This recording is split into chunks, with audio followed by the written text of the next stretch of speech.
Depuis septembre dernier, ce collège du Lot-et-Garonne a décidé de bannir l'utilisation des smartphones à l'intérieur de l'établissement. Chaque matin, les élèves ont deux options. Les déposer dans ces boîtes blanches à l'entrée ou bien les laisser chez eux. Allez-y, vous repérez 8 au bon endroit.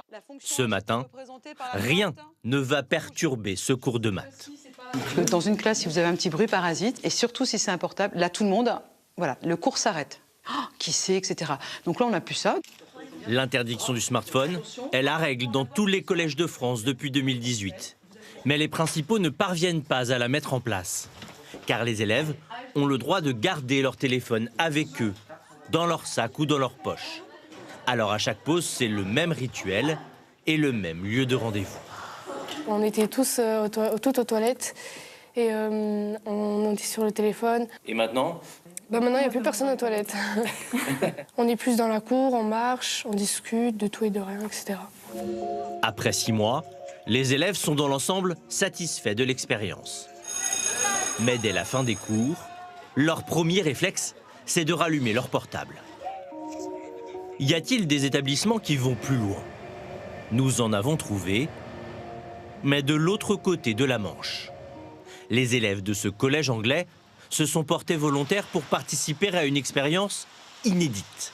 21 jours, 3 semaines sans smartphone du tout, ni au collège, ni à la maison. Les résultats de l'expérience étaient absolument saisissants. 20% des symptômes liés à l'anxiété et à la dépression des élèves ont disparu après seulement 3 semaines. Ces 3 semaines sans portable ont changé la vie de Scarlett, 13 ans. Avant, je souffrais beaucoup mentalement. J'avais des crises d'angoisse. Dès qu'on m'a retiré mon portable, tous mes symptômes et mes crises ont peu à peu disparu. Depuis l'expérience, Scarlett a complètement changé la manière dont elle utilise son téléphone portable. J'essaie de moins aller sur les réseaux sociaux, de limiter mon temps d'écran. Je suis passée de 6 heures à 3 heures par jour. Pour faire face au fléau des écrans, cette école publique pour garçons de Londres a pris une décision radicale. Smartphone interdit. Le règlement impose ces vieux modèles de portables qui permettent juste de téléphoner et d'envoyer des textos. Des fonctions très limitées et des avis partagés chez les élèves. Vous les aimez bien? Oui, Non. c'est du 50-50. On ne peut pas faire grand-chose sur ces téléphones. Et c'est vrai que du coup, on est beaucoup moins distrait.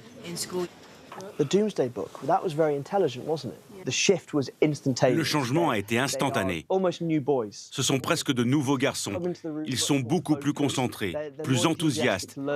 Il y a beaucoup moins de harcèlement qu'avant, donc c'est fantastique. Si au départ, beaucoup d'élèves étaient réticents, ils n'étaient pas les seuls. Les parents aussi avaient quelques appréhensions. Au début, c'était dur, ouais.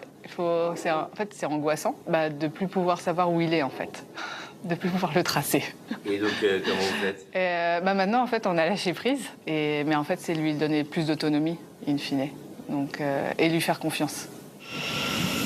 S'attaquer au problème au collège, pour certains, c'est déjà presque trop tard. Et à Hitchin, petite ville anglaise de 33 000 habitants, les parents n'ont pas attendu l'école pour prendre l'initiative. Hi.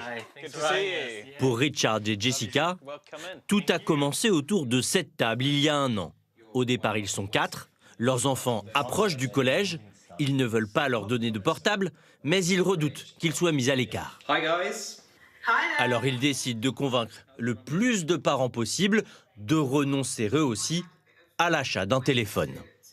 S'il n'y a qu'un ou 2 parents dans une classe qui décident de ne pas donner de smartphone à leur enfant, ça ne marche pas. Parce qu'ils vont avoir peur que leur enfant soit exclu et qu'il loupe des choses. Pour que cela fonctionne, il faut donc que tous les parents jouent le jeu. Et dans la ville, leur démarche a trouvé un écho qui les a eux-mêmes surpris. Dans cette école, la moitié des parents ont répondu favorablement à l'appel. À 11 ans, 1 élève sur 2 n'a pas de portable. Ma meilleure amie non plus n'a pas de téléphone, donc c'est assez simple. Si on veut se voir, on demande juste à nos parents. Dans toute l'Angleterre, plus de 80 000 parents ont signé un pacte pour ne pas donner de smartphone aux enfants de moins de 14 ans.